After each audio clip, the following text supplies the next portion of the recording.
Bonjour à tous et à toutes, merci de votre fidélité, merci d'écouter Immigration TV Canada, le seul canal qui vous donne des informations venues directement de l'immigration canadienne et du gouvernement canadien.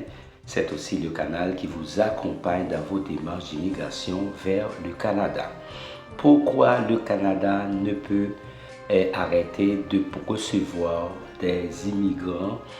Parce que normalement, la population canadienne est en train de vieillir. Les gens vont à la retraite. Il faut à chaque année un certain nombre de personnes pour pouvoir combler les postes vacants que ces personnes-là vont laisser. Et ceci, c'est pour longtemps parce que naturellement, les Canadiens, ils ne font pas beaucoup d'enfants et c'est une population qui est en train de vieillir. Donc, le Canada ne peut pas s'arrêter de recevoir des immigrants afin de pouvoir combler la pénurie de main-d'œuvre que ces personnes-là qui vont en retraite laissent derrière elles. Suivant une analyse, moins d'immigrants, moins de croissance économique au Québec. Et n'oubliez pas, Québec, comme province, a sa propre politique migratoire. Donc, quelquefois, le Québec est un petit peu réticent en ce qui a trait à recevoir beaucoup d'immigrants. Mais l'analyste est clair sur cette approche en disant que le Québec est peut-être déjà entré en récession ou s'y retrouvera bientôt selon les dernières projections économiques. La croissance est plus faible au Québec qu'ailleurs au pays et sa politique sur l'immigration y est peut-être pour quelque chose. Donc si le Québec est réticent à ce qui a trait à la réception des immigrants ici, c'est sûr que l'impact sera considérable parce que la population québécoise est vieille aussi, tout comme le Canada entier. Donc beaucoup de gens arrêtent de travailler, vont devoir s'accrocher au gouvernement pour recevoir quelque chose par mois. Et ces personnes-là vont laisser un trou qui mérite d'être comblé.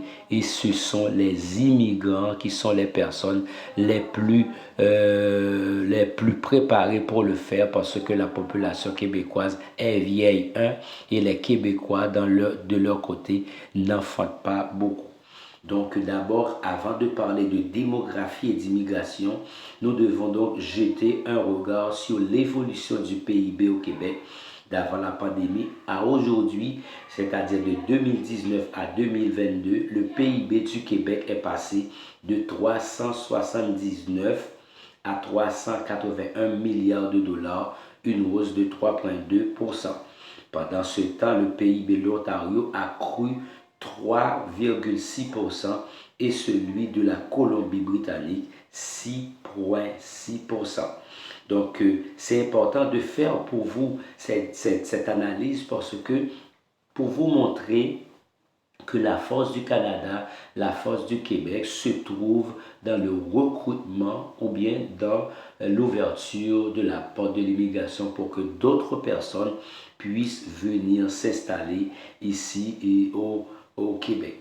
Et puis aussi, je peux vous dire, moins d'immigrants, moins de croissance, sans être les seules raisons, la faible croissance démographique et l'accueil limité d'immigrants ont peut-être un lien avec l'économie quasi anémique. Donc, l'économiste en chef de Desjardins, Jimmy Jean, affirmait qu'au Québec, on a moins l'apport démographique qui est venu beaucoup bonifier la croissance de l'année dernière. C'est venu aussi soulager les pénuries de main-d'œuvre en Ontario, en Alberta et en Colombie, disons mieux, britannique. Il indiquait que l'ajout de nouveaux citoyens dans la population totale, c'est plus de gens qui dépensent en biens et en services. Et ici, au Québec, on a eu au moins de cet apport démographique-là. Donc, il y a ça qui joue aussi dans la balance. C'est au Québec, d'ailleurs, que le taux de postes vacants est le plus élevé au pays, un taux de poste de 4,8%, alors que la moyenne est de 4,2% dans l'ensemble du Canada et de 3,8% en Ontario. C'est-à-dire, il y a beaucoup plus de personnes, le Québec a besoin beaucoup plus de personnes de travailler que d'autres provinces au Canada. Mis à part de ça, la population est vieille et puis aussi il y a beaucoup de postes vacants. Donc le Québec, malheureusement, va devoir rouvrir les mains pour pouvoir accueillir plus de personnes parce que suivant leur plan, ils pensent pouvoir accueillir seulement 50 000 par année. Et quand on regarde la population qui va dans la retraite, ce ne sera pas suffisant pour le Québec, sinon le Québec va donc rentrer en récession. Donc, et c'est important de faire ça. On a par exemple des entrepreneurs qui parlent, qui disent si le Québec ne reçoit pas beaucoup de gens, ce sont les immigrants qui les aident normalement à pouvoir combler les postes vacants qui sont faits chaque année par les personnes qui sont vieilles. On a 60 immigrants qui ont joint nos rangs de la première partie de l'année. C'est une main-d'œuvre très travaillante, très facile à intégrer, qui nous a grandement aidé à combler ce manque-là. Pour développer l'économie, il faut utiliser l'immigration parce que nous sommes en déficit de main-d'œuvre. Donc, sans vos immigrants, sans les Africains, sans les Haïtiens, sans les personnes qui viennent d'Algérie, de Tunisie, de Maroc, les personnes qui viennent de l'île Maurice, de la République dominicaine, de Salvador, de la Colombie.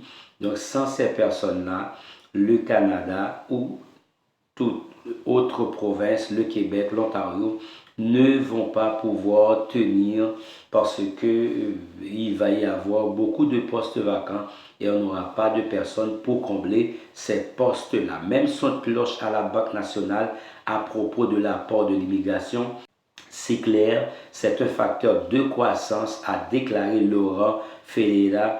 Donc le 11 mai, la croissance économique va venir de la croissance de la population et de l'innovation. Ça prend les deux en même temps.